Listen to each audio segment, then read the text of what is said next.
হিসেবে আমাদের যে কালেমার যে সাদা পতাকাগুলো, এই পতাকা লাগানোর পরে এই ক্যাম্পাসেরই প্রিন্সিপাল উনি নিষেধাজ্ঞা জারি করেছে যে এখানে কোনো পতাকা লাগানো যাবে না। এবং ছাত্র প্রতিনিধির সাথে কথা বলেছে, উনিও প্রিন্সিপালের সাথে কথা বলে কোনোভাবেই কনভিন্স করতে পারে নাই। ঠিক আমাদের জায়গা থেকে আমরা তীব্র নিন্দা জানিয়ে রাখলাম, আমাদের এই কালেমার পতাকা এখানে লাগানো হয় নাই।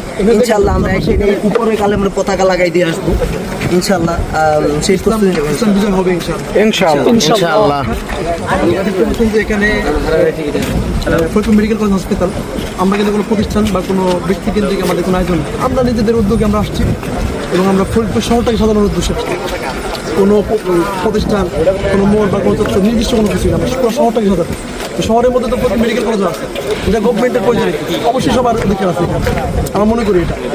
তো যাই হোক, আমরা আমাদের থেকে আমরা এখানে লাগাতে আসছিলাম। এবং আমি রিকোয়েস্ট করেছি একটা পতাকা লাগাবো, শুধুমাত্র একটা কালিমা পতাকা থাকবে, আর তার মধ্যে কয়েকশো পতাকা আছে, সঙ্গে একটা পতাকা লাগানোর মতো অনুমতি দেয় নাই। ওটা সে তার এখানে যারা আছে তাদের